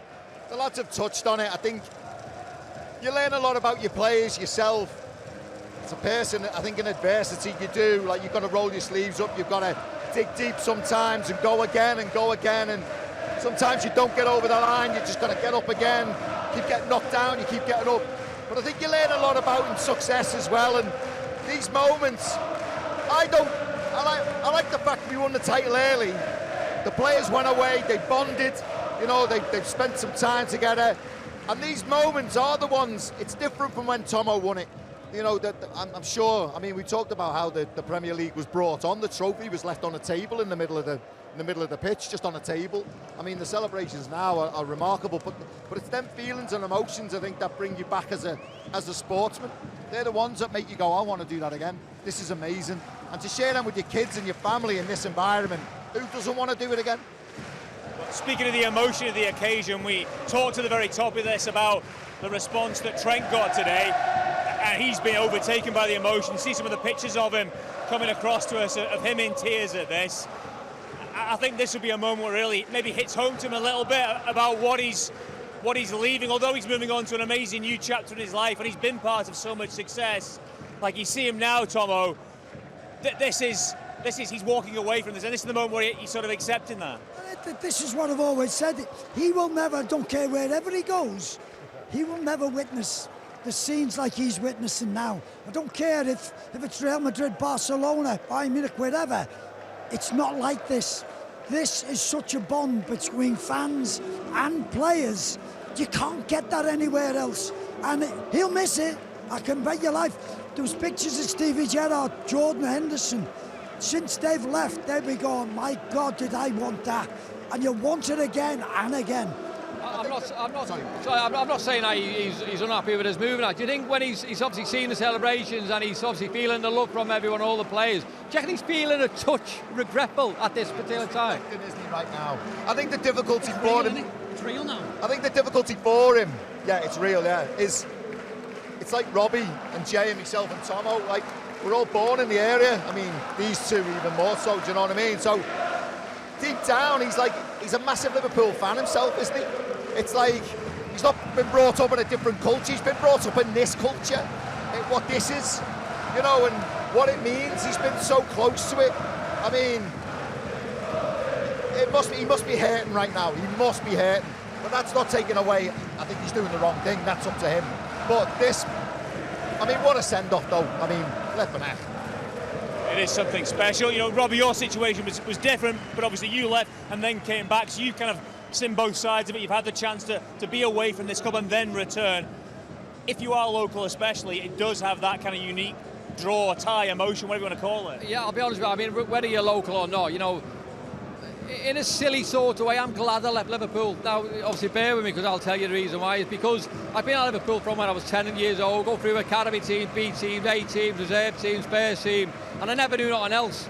And then you sort of, I mean, I hope people don't take this the wrong way around, but you maybe take the club for granted a little bit. And then you go to other clubs and you see other clubs, what they're like. And don't get me wrong, I played for good clubs. Played for Leeds, played for Man City, good clubs. You know, Man City's not the Man City we see now. But then you come back to here and you don't realise sort of how good Liverpool is until you've been to other clubs. And I'll stand by that. And it's not me being, oh, you know, you're a Liverpool fan. Liverpool is special, the fans are special. Although other clubs are good, other clubs will have their own opinion of why they think they're best. This place is special, and the reason I'm saying it, I maybe took it for granted, but I get the chance to come home and come back to Liverpool and put that red shirt on. That red shirt on again was by far the best thing that ever happened to me in football. That was better than winning trophies, that was better than scoring goals, that was better than all appearances. Coming back and putting that shirt on and representing the football club again was my biggest and best thing in football. It'd be fascinating to get an idea of what Trent's thinking as he kind of walks around behind us, taking it all in. I suppose, Jay, for him now, it's about soaking in as much of this, remembering what it's like, keeping it there for when he is a few thousand miles away, playing somewhere else, doing something else. Yeah, this has been his normal now for the last 20 years. You know, he's been representing the club in an incredible way. Like I said to Jason before, like mentioned before, it's real. You know, when he made his decision, obviously to lead the club, you know, he's done his speech, it was a lovely speech, and then, well, you still got games left, so, you know, you switch straight back onto the football mode, ready player mode, ready to play if ever needed. But then now that the season's done, you know, the trophy's been lifted, everything's ready to go. Now it's real, now the move is going to go, now he's going to lead the club. And it's going to be emotional. His family are there, all his family and friends are all around it. So, listen, emotional day for him. OK, let's cut off from this now and head on pitch side. Becky Davis is with the captain, Virgil van Dijk. Yes, I think the time between the Spurs game and today felt like 6 months. It took so long, but yes, it's an incredible feeling. We worked so hard to achieve this as a team, as a club, everyone connected to the club, and it's been an incredible day already, and it will be even in my feeling will be even better. So we have to celebrate it, take it all in, and enjoy it. Very special moment to receive it from Alan Hansen as well, who of course was the last Liverpool captain to lift this trophy in front of fans as well, and the fans have been so important on your journey this season as well. 100%. Obviously, I was pretty clear that I wanted Alan Hansen to give me the trophy, and obviously Mark and Joe from the Owen McVie Foundation, because I work quite closely with them behind the scenes. Obviously, the work they do is incredible, but I was really determined to get Alan Hansen to here and to give me the trophy, and I'm glad he wanted. He's obviously I met him before, and obviously he's one of the best centre backs that Liverpool ever had, and so it was meant to be, and yeah, it looked great as well. Talk to us about the emotions that go through you on a day like this. We saw you a few weeks ago, of course, thinking you'll never walk alone. You've just done it again in front of the Kop. Nobody does big moments like this football club.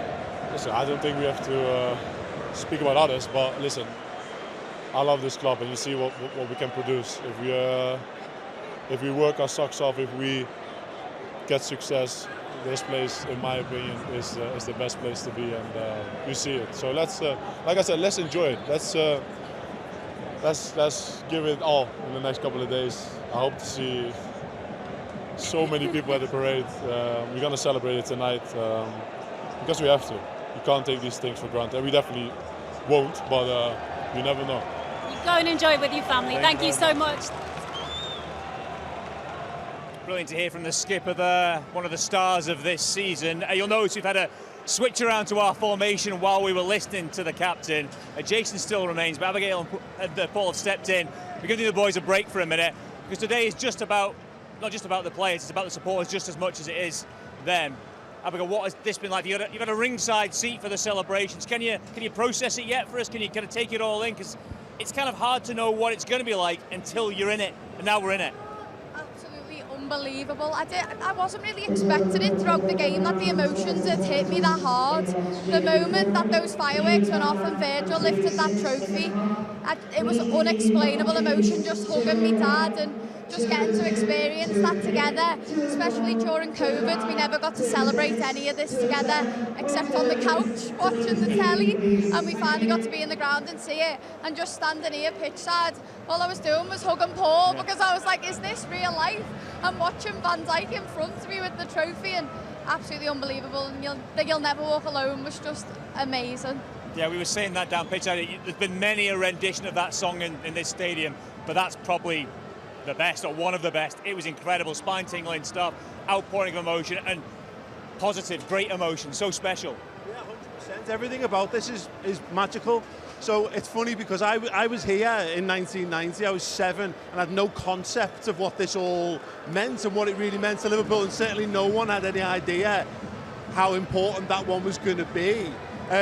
But yeah, the scenes that have replaced, I speak to my dad, who's lived through so many title wins, and the scenes that we saw after Spurs and now this are above and beyond anything that we've seen before. You know, you're talking about great European wins that have come close to this, like the Barcelona game, but there's just people who've waited a lifetime to be here and see this with their own 2 eyes, to really connect with it, to really feel it. And COVID was such a hard time for everyone, but you know, to feel that sense of disconnect from the football club when you go here every week or every other week, and then not be able to give the team that love back.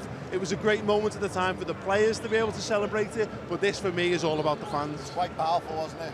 I mean, obviously playing here for so many years, you know, you run out to it, and sometimes you do take it for granted. You run out because you're in the moment, you're playing and you miss it and stuff. I remember coming back for a Legends game, and I actually thought, this is my last one. You know, the Legends game's getting younger, I'm getting older, the body's not, so I'm probably not going to play in probably any more of these. And it was here, and the crowd started singing Never Walk Alone. I thought, I'm just going to take this in, and it was like really emotional. Like, I was like, this is the end for me. And then to wear it today under these circumstances, my God, I was crying my eyes out. It was just like, it was just amazing. The big thing that's come out from this title, and I think, is just the fact that football is about the people, and it's the relationships, it's spending time with people. And I think this title win has reminded people of that. It's just how important it is to appreciate coming to the game with your pals or your family or whatever, and enjoying these moments together. And we've seen that. The Spurs game, it was massive, and today, like you say, relationships, hugging the person next to you, and making the most of making those memories. Yeah, even strangers. I've been hugging everyone sat around me. Not just me loved ones, just randomers. I've just decided that I love them today. Just feeling all those emotions, and, you know, especially the relationship that me and my dad have had is basically built on the football. Like, us getting to go to the game and watching the football and watching this season, it's just brought us closer together. Like we've said, that COVID season, we thought it was great until it wasn't, you know what I mean? Until you actually get to be at that Spurs game or get to be at this game, where you really realise that, like, football is nothing without the fans, and it's nothing without those relationships and that family that we all are, those connections that we all have with each other. And the disconnect of football when COVID was going on, and, you know, we were all watching it behind the screen, the fact that we're all standing here together now and feeling those emotions together just makes it 10 times more. Yeah, those big empty stadiums, thankfully, are a thing of the past. This is an occasion in which the supporters can really enjoy the moment. One of the players who's helped get us to this point is Alexis McAllister, so influential this season. Let's hear from him now. He's out on the pitch speaking with Becky. Ready? Alexis, scenes a whole generation has waited for this afternoon. 35 years since these fans have been able to celebrate this moment together. How special is it to be a part of it? Yeah, exactly. So special. This club deserves it. When I arrived to this club, I said that I was here to win trophies, and this is maybe the biggest one that you can get here. So really happy, but I'm pretty sure that this is just the beginning. Yeah, it feels like that, doesn't it? Like the club is on the cusp of something very special, and you have more than played your part in that, and the fans have really taken you to their hearts here. Yeah. Like you said, I think the club wants more, and we will see in the summer if we can build a team to keep going, to keep winning trophies, and that's what we want. So we are really happy today. We wanna celebrate, take our holidays, rest, because we will need it as well. But next season, go for it again. It's a first Premier League title for you, of course, but whether you're from England or abroad, this is often seen as a dream for players. How does it feel to realise that today? Yeah, exactly. I love winning trophies, and the Premier League is one of the most special trophies in the world. I've been lucky to win a World Cup as well, but I'm pretty sure that this is special because of the fans, and we are really looking forward to tomorrow as well. We think that's going to be special because when I went back to Argentina after the World Cup, that's when I felt. Thank you, guys. As you noticed, we're hearing from Alexis, we switched things in again. I'm going to start with the dream Joe, Batman and Robin of the commentary world. I've been called worse things than that, mate. I've got to be Robin then, haven't I? Well, yeah, I think probably, yeah, he's definitely Batman.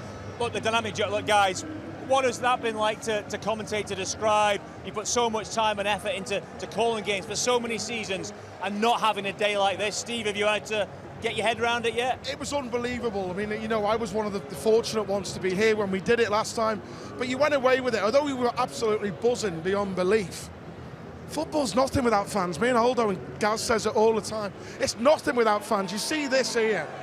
Collectively, what this club is all about is something special, man.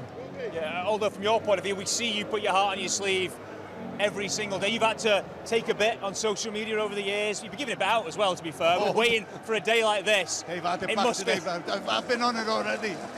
Especially the ones from 30 miles up the road there, by the way. Yeah, no. See, I remember. Do you remember when we won the league under Shankly and we drew with Leicester 0-0? and we'd all sing Shankly. I was there, just there with them. I was exactly there. You couldn't get anywhere near the middle of the cup. It was rammed, and that day was roasting and the heat and all. But at the end of the game, that's as close as we've ever got to what we see here, because everyone just stayed behind, singing songs and singing, Shankly champions. And there's something that'll live in the rest of my life in the back of it. I'll never forget that moment. It's so passionate, and to see that get replicated against Tottenham at the end and today was amazing. No one else does it like us, and I'm not just being biased. We showed the world how to do it, from music to football to everything. That, and not just the cup, all around. It was, words failed me. It was just amazing. Yeah, Gareth, you're a veteran of many a game, many a celebration, but this does feel special, doesn't it? When you hear guys like Aldo who've been there and done it. We've had Tomo down here with us for the course of the day, soaking it in, getting his phone out, appreciating it. It does feel this was a pretty momentous day for the football club and in the wider footballing world. People will watch these pictures and go, wow. Absolutely. Look, it's been 35 years in the making, hasn't it? All of my life, I've been waiting for this moment, and it's been perfect because we got to win it in the ground. Last game of the season, we lift the trophy in the ground. We're all here. It's the 25th of May, which is a very special date in the Liverpool calendar, and it just kind of feels fated. And once upon a time, it felt fated that we were never going to win it. 97 points and it doesn't win you the league. You win the league and it's during a pandemic. It just felt like we were never going to get the perfect moment. Today we got it. Yeah, something special. I remember, although we did the post-match in Madrid, amazing occasion. I remember at one point you were talking about your grandkids getting to see that. They heard the stories but not really experienced it. There's generations who haven't had this moment who will now understand what it's all about. They'll see it in Technicolor now. They've had a version of it, but this is the real version. Spot on. Do you know, after we beat Tottenham, I went to a local near home in Gattaca way, and my son was there with his mates and family and friends, and we celebrated. And I was made up, but I was a little bit blasé because I've seen us win 15 of the 20. I've been very fortunate because I'm an old bugger now anyway, 66. But like, I've seen us win. So I'm going there and I'm made up. But these were on a different planet because of what you're just saying, and they've not seen it. And when it was in COVID, and we were all supposed to be locked up, and we went in my son's back garden, setting off fireworks and all that. But we did it in a small way. But they were releasing all the valves out because that was the one moment. Okay, we've seen ourselves win the Champions League, which is mega, but this one, they'd never seen it. And to see them, I was so made up to see them being able to see it and experience it and celebrate it. It was a boss couple of hours that we had in there, and it was only a couple of hours. Steve, what about for you, just describing the moments over the course of this season? Again, you've been through this movie so many times. There's probably been so many nearly moments you thought this might be the end. It's not quite happened. Then you have the interrupted COVID season. You don't get that same level of momentum, and it kind of gets delayed. But this season, when was the point doing the games when you boys felt, oh, by the way, this could be it? It's a little bit like, for me, Shanks to Paisley, isn't it, in many ways? Because it's like with Jurgen handing the baton over to Arnold, what he's done. There were some moments in the early parts of the season for me. I think the win over Chelsea at Anfield, when we had, the Jota injury was a bad challenge that should have got a red card. We had a penalty that never was 7 minutes later, and we won the game. It was a big statement win, that, against the Chelsea team. Arne Slot was absolutely made up with that. An earlier one for me, don't know if you guys agree, Brighton at home, we were a goal down. We lost Ibu Konate at half-time. And I think that's why Arne reserves special praise for Joe Gomez, because he come on in that second half and he was absolutely immense. He was brilliant. And that Mo Salah wonder goal, when that went in, standing on the gantry, you feel these moments. You felt like everyone pulling together, the fans in that second half. There was a genuine belief there we could do something. That was a big win, that. It's funny, through the course of these campaigns, after the match in the pubs, punters will chat and debate about the moments and the players, and there are those little contributions along the way. Like, who'd have thought, Vitislav Jaros playing 12 minutes or something at Palace, making one big save, would help us towards this? Who'd have thought, someone else, Nunes coming on at Brentford, those goals against Wolves, when he come off the bench, to see that game out. And that's what you kind of need, isn't it, in these title-winning seasons? contributions from across the board, really. It feels like everyone's really come together to win us this title. It feels like the manager's squeezed absolutely everything that he could out of this squad. And I think they look knackered at the back end of the season when it was done, and that's maybe why the results dipped a little bit. But I think the crowds have played the part. The atmosphere has been brilliant this season. That Brighton game, it was unbelievable.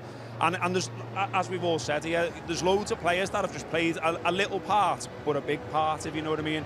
You know, even today to see like the love for Chiesa, who's hardly been on the pitch, but his songs took off. And you know, you could tell he was feeling the love there.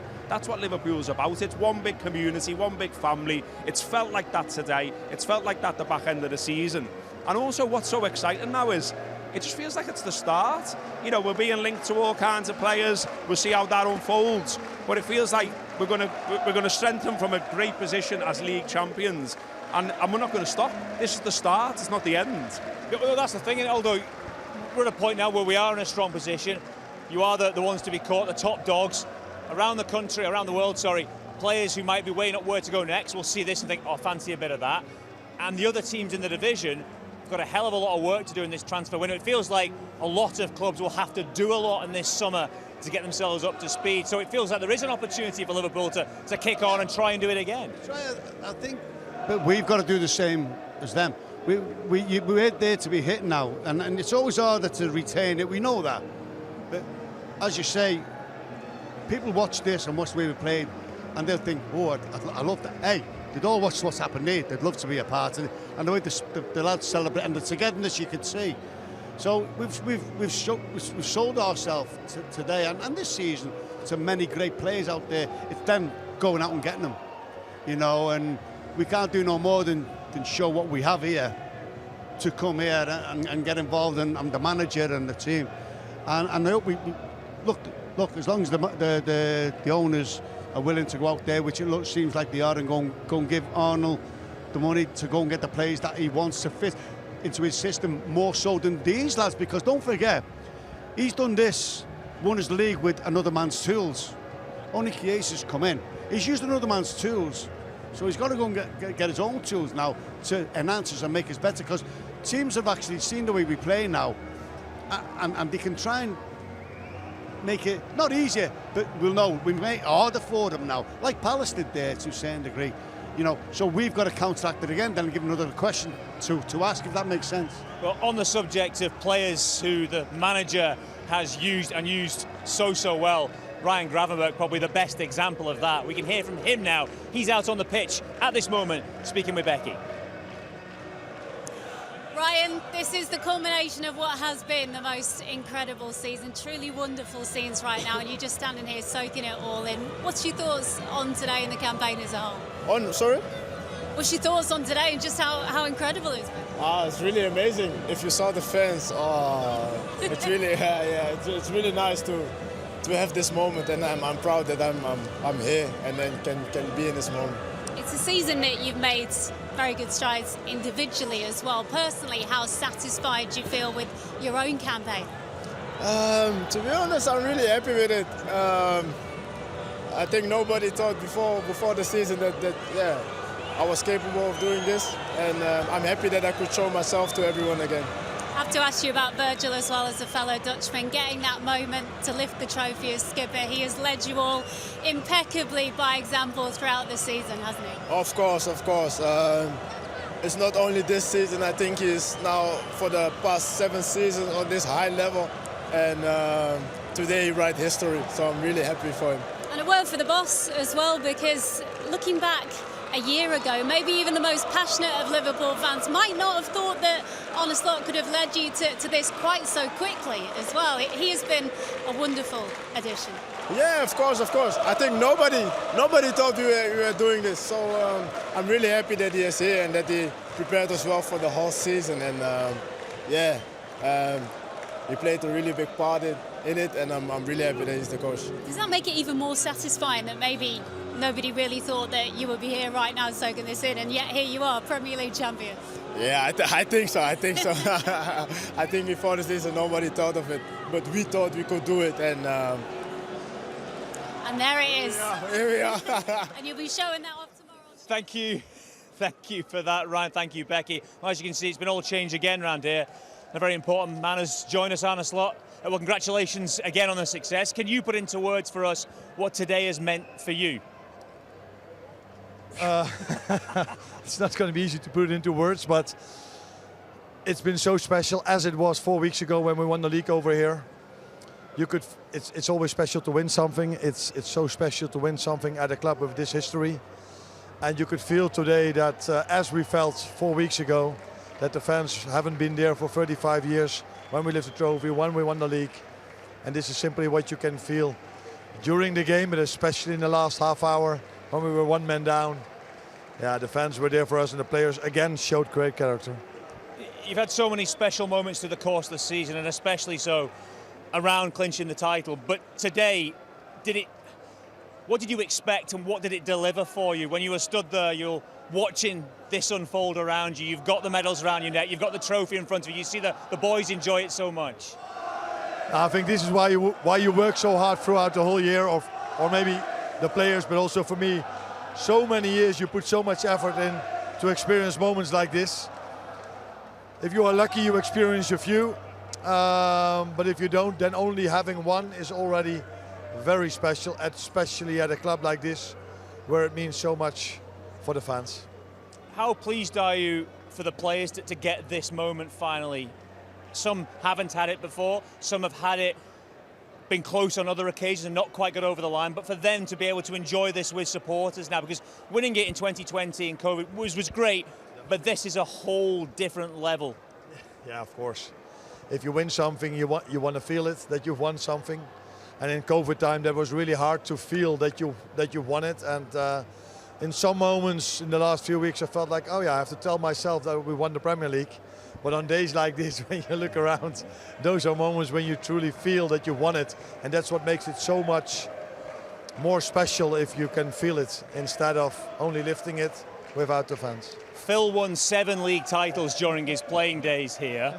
Phil, can you just give Arne an idea of what it means to you as the ex-players to have him deliver another one, to get us to 20 when it's taken us so long? There have been so many different challenges along the way. I said, Arne, from being a Liverpool fan all my life, since 1990, I thought every year we could win the league, and it never happened.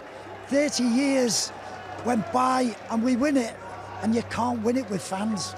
So to produce this, and with respect, at the start of the season, we'd have all been happy with 4th. But for you to do this and produce, go again and again, now you've got to forget about it, because you've got to go again next year. That's indeed what it is. And okay, to win it 8 times or 7 times, I think that's going to be difficult in the current Premier League, although it was probably very difficult back then as well. But we have to try, and that's already where we are preparing for, because we think we have a very good team, a very good squad. But we've seen last summer that so many competitors spent so much money in the winter. A few spent a lot of money and strengthened the team. So we have to be awake and we have to be ready for us to strengthen the team if we think it's possible. And that's what we're trying to do if the right opportunity is there. How long do you enjoy it? Do you let the players enjoy it before you say to them exactly what Phil's just said? Next year, boys, we need to do it again. How do you strike that balance between enjoying this, embracing it, but also keeping focus? No, I've already had a meeting yesterday where I spoke about that. So a few of them have shown that they can win it 2 times. And it's not a coincidence that these players have been fit throughout the whole season, have been so good throughout so many number of years. And a few of them that won it for the first time now have to show if they can work just as hard, put just as much effort in next season, because that's what makes it so hard. If you haven't won it, you do everything for it, and only a few can win it 2 times in a row, and only 1 or 2 can win it 7 times. The big question. Or 8, was it 7 It or 8? was 7. Seven. You can give me another one if you like, it's not a problem. The big question is, we know that Jay's been part of the squad helping you prepare for so many games. Has he been close to making a matchday squad at all, or? No, now that you say, he's been our secret weapon throughout the whole year. No, but I say it in a funny way, but I mean it. If I look at the quality the players have, that's clear. The mentality, the consistency, all these things. But you can have that. But if you don't have great facilities, if you don't have a great program, then it's worth nothing. But a great program and great facilities are worth nothing if you don't have very good staff members, where we have so many of. And a few of them are under 21 coaches that have helped us throughout the season to prepare really well and really good for the next game. And that is indeed our secret weapon, all the staff members that we have. And in fairness, it is. The staff, you and your staff, will be preparing from tomorrow for the coming season. The players need to enjoy this every moment, have their holidays, and come back mentally and physically prepared to go again. Yeah, that's where it's about. I wouldn't say unfortunately, but when a normal person goes on a holiday, he's just enjoying it and doesn't think about running or training at all. But these players need to enjoy throughout the whole day their holiday, but they need to prepare and train as well. And besides everything, how was Ibiza? How was Ibiza? Ibiza has been nice. And it's probably going to be nice in the upcoming few weeks as well. Just finally, then you've got the parade tomorrow to enjoy. Have you been prepared for what that'll be like? Have you spoken to some of the boys about previous parades? Have you had a chance to chat to the staff and say, look, get yourself ready, this is going to be a bit different? Yeah, no. A few people have told me that it's going to be something you will, well, hopefully we will experience that again, but it's like these fans are. They are special. Everything Liverpool does is of a different level. And we've seen that against Tottenham, we've seen that today. And I've seen so many teams winning something and unbelievable videos and coverage of that. But probably is going to be, tomorrow's probably going to be next level. At least that's what people told me. And that's also what I expect from these fans. Next level is a good way to describe it. Anna, brilliant stuff. Have a great night tonight. Enjoy the parade tomorrow. Don't drop the trophy. That's all I'm going to tell you. Do not do that. Anna, brilliant contribution. We'll pass the mic back to Jay. Anna, well done. Congratulations. Anna Slot, the pitch side with us here at Anfield, reflecting on this season's Premier League title win. Hey, well, it made me feel $1 million. Well, I was going to say, yeah, you can thank me for that, Jay. Thanks, mate. I was going to say. See that one up for me there. How come you didn't get a medal, by the way? Everybody gets one now. There's still time. Still might drop one if you're on it. There's still a chance for a knock on the door, isn't there? I was going to say, yeah. Just listening to the manager, what was that like for you? Just to listen to what he had to say and just to kind of see him bask in today. I think it's brilliant how cool, calm and collected he is, you know, because for me, you know, I'm a grown man, I'm 49 next month, and when I was up there in the Cop earlier, I was breaking down in tears because this is something I've waited all my life to see. And he's just lifted the Premier League trophy, and it sounds like he's already thinking about the next one. And, you know, that cool, calm, that focus, the stuff we've read the last few weeks about how he's challenged some of the superstars about their training and getting them to train even harder and things like that. I just think we've recruited, obviously, an elite manager here, something special. And I think if you wind back a year, we all thought, how's this going to work, walking in the shoes of Jurgen Klopp, who was pretty much a modern-day Shankly. We might have found our modern-day Paisley by the look of things. So let's see how it all unfolds. But yeah, there's something about him, isn't there, to say the least. Certainly is. Fingers crossed he is. Also get more reaction now from the playing squad. Becky has caught up with Curtis Jones now. Curtis, you're walking around Anfield with your winner's medal, I think, is close by. You've got my girlfriend. Yeah, she's got your winner's medal. You've got your baby girl in your arms as well. You're a Premier League champion. Life doesn't get much better than this, I don't think. Nah, it doesn't get much better. What are you trying to get the mic? Hello. Much better. I've worked all year for this, and the whole of my life for it. And just to be a part of this team and a part of the club, I'm just grateful. So grateful. She really wants it, so you can have it in a minute, I promise. I mean, you were a part of the squad, of course, in 2020, but a totally different experience when you can't celebrate with these guys here. How much better does it feel with that full stadium behind you? It's better because I played even more games, so now it feels like I've been a big part of the team and a part of the squad. But that's what it's all about, you know. It's all about the team. At the end of the year, we come away with cups and you know, the trophies. That's what it's all about. You know, there's been times when I could have moaned and I could have sucked when I thought I should have played more games, but I don't care. You know, it's just all about the team. That's what it's all about. I'm a scout side. I came all the way through and I'm here. So I'm just taking it all in. I love his little girl trying to grab the microphone off him. Tremendous little hand was going out throughout that.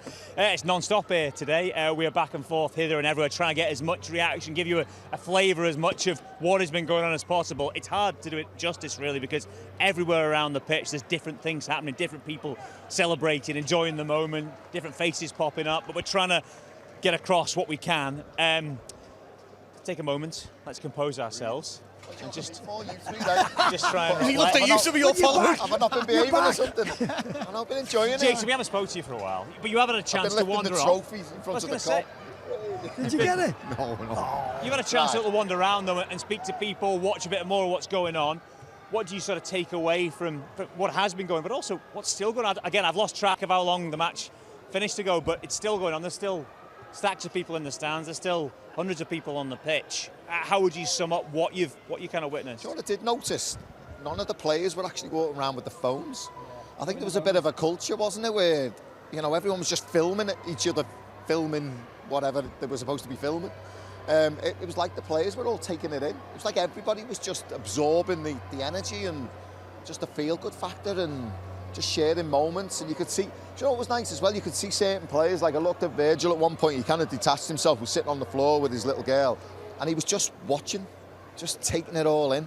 It's great, brilliant. I love things like that. It's great to see that though, isn't it, Jace? Because there's guys in that dressing room who've won a lot. Alexis McAllister won the World Cup.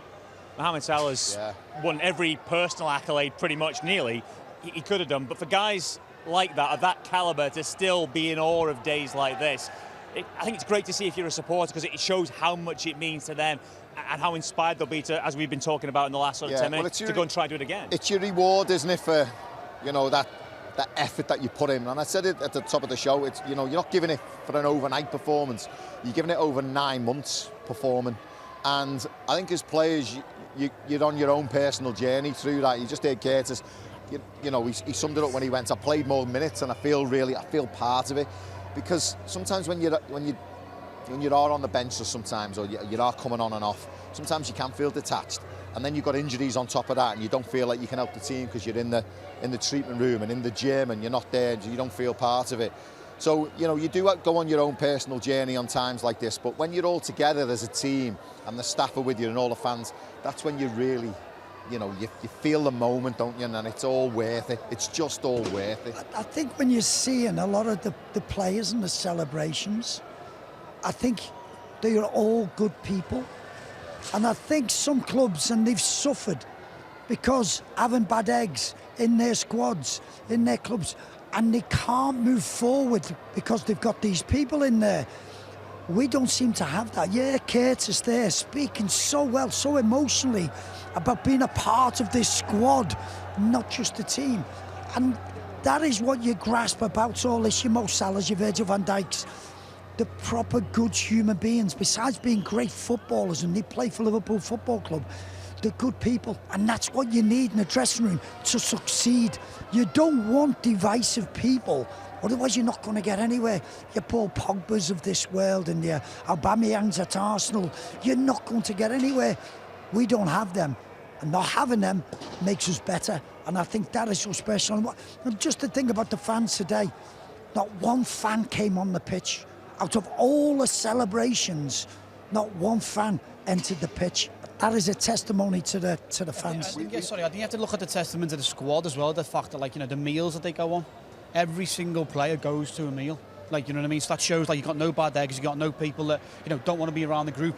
Every single meal or team bonding thing that you do when you go for a meal, whether you go for obviously Dubai and Ibiza and whatever, the whole squad and the clique is there together. And for me, that's a huge sign of how the group works. And no one values people higher than other people. They all see themselves as level. They've all played their part in winning this championship. And even the staff, the staff have all travelled away together. And I think that's one of the big ones. But yeah, I totally agree with Tomo.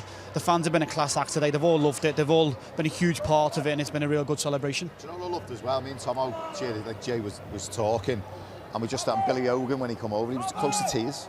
Billy Hogan, and this is a guy who works for FSG. He's obviously, he's here, big capacity on the business side of things, and what it means to him. And it is. Listen, we're here. We're part of LFC TV, and as people get critical of our the hierarchy at our football club. you have to look at how our football club has improved under their stewardship.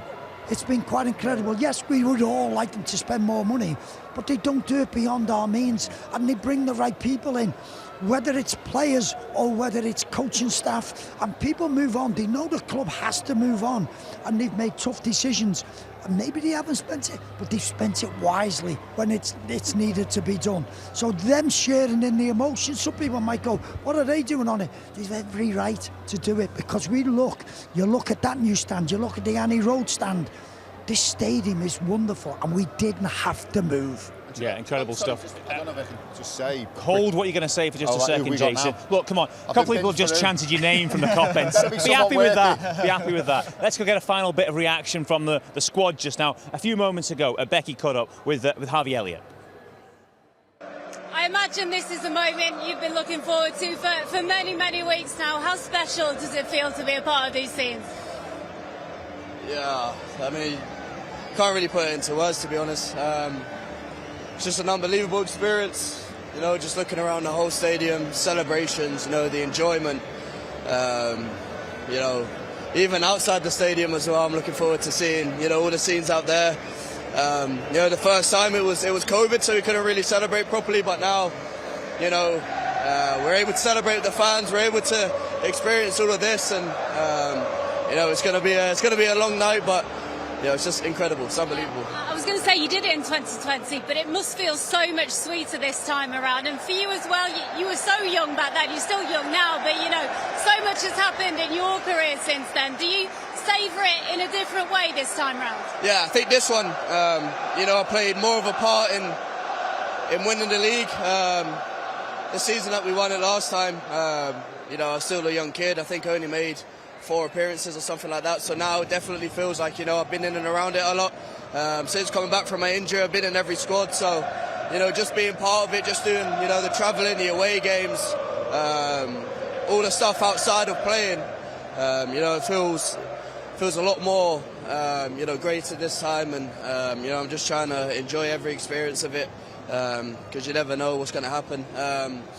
You know, you can't take these moments for granted. You just need to enjoy as much as you can, and, you know, celebrate as much as you can as well. Speaking about celebrating, the fans have been celebrating since you won it a few weeks ago. They'll be celebrating all night, tomorrow as well. I mean, how good does it feel to pay them back for all their support, because they are a crucial part of this journey for you?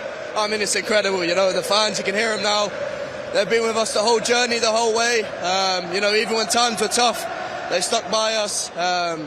You know, they got us through the dark spells, and you know, it's down to us as players. It's our jobs to go out and repay them, and you know, this is hopefully one of many trophies that we can win, and you know, this is all for the fans, all for the club. You know, as I said, they're the one behind us. They're driving us on. You know, and they're the one that made it possible. So this is for them. You know, they should enjoy it as much as we should. It feels finally like this club is on the verge of something very special, and you get to do it all again tomorrow as well. How much are you looking forward to that one? Yeah, I mean, I think I need to get through tonight first, get through the celebrations tonight, and then we'll think about tomorrow. But you know, the parades are unbelievable. I've been lucky enough to experience one of them again, and you know, last time experienced that, it was as I said, I can't put it into words. You know, the description of it, but I think tomorrow, you know, it's going to be even more crazy. So, you know, we're really looking forward to it. I've kept you long enough. You go and enjoy it. Thank you very much. Thank you. Appreciate it. Yeah, great stuff. Harvey there, another player who's made big contributions at points through the course of this season. We're almost done, boys. Jason, I'll give you the honour. Since we haven't had a lot of you today, I know you're feeling frustrated. I'm shot here right now. I was on the right wing before. How would you sum up the season, and more than that, just today, what today has meant, the post-match scenes this afternoon? How long have I got? It's been amazing. I've been a little bit more detached from it because I've been away, haven't I? So, you know, but to come back, they said to me, you know, when do you want to come back? And I gambled on Tottenham was winning Tottenham, and obviously I came back and seeing all the lads again. I missed them all. I missed them dearly, and you know, to be back in amongst it and then be around for the Tottenham game, which me and Tomo shared, was just amazing. The feeling, it's felt like an age to get to this point, because this is what we've been waiting for. And you know, to stand there and be on the pitch with, you know, with the gang again, I feel like I'm back in amongst it. To listen to You'll Never Walk Alone just had me in tears. And you know, I'm going to go out tonight and have a couple of drinks with the lads. I've got a pass, I'm going to enjoy it. And but listen, we haven't done anything. It's down to the lads who produced it on the pitch. They deserve all the credit. They deserve the accolade. And you know, I hope they have a great time tonight. They deserve every single moment of it. They've been brilliant. And just again, Champions Leagues, League Cups, FA Cups, thanks. Yeah. Just thanks. They certainly do deserve it. And that is us done for now, but it doesn't quite finish here. Of course, we're back tomorrow for the parade. Well, our coverage starts at 1 o'clock. It is available absolutely everywhere. Facebook, YouTube, the channel, Bebo, you name it, it's on it. Can we go straight to the parade from where we've been tonight? Guys, I really appreciate your efforts through the course of the day. Thank you for them, and of course, across the course of the season. As for today, well, yeah, today's been pretty special, hasn't it? What an afternoon it was. Goodbye. Liverpool's leader is about to do what he's waited all season to do. This season is Liverpool's season. It was always Liverpool. Liverpool Football Club are champions again. They did win the championship in May. And for the 20th time, nobody does it better than Liverpool Football Club.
Who was your favourite player? Growing up, John Barnes. When I started coming to the game, 9, 10 years of age, we signed John Barnes and Peter Beardsley. And Barnes was like yourself, a dribbler, exciting. Now, my favourite is you. It has to be you because Leo, my Leo, he's obsessed. He loves you more than me.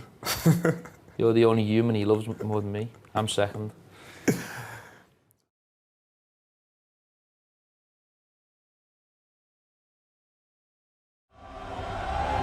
Liverpool Football Club are champions of England once again.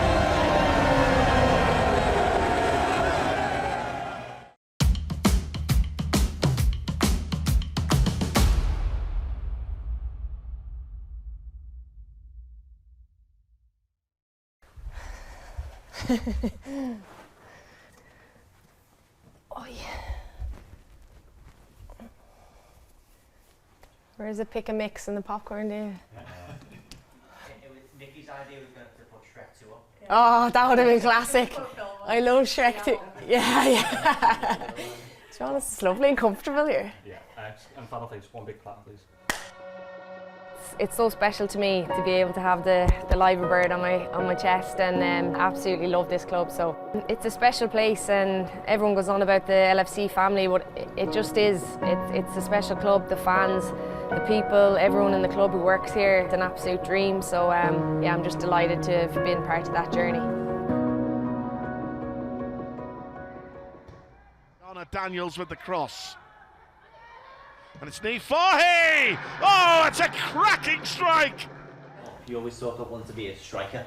Years later, you scored that goal for Liverpool. What was that like for you? To be honest, I'm surprised I caught it so well.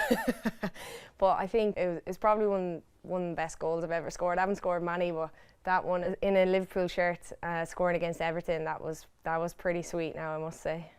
I'm glad they paid for the braces, to be honest. Another massive milestone for you was becoming Liverpool captain.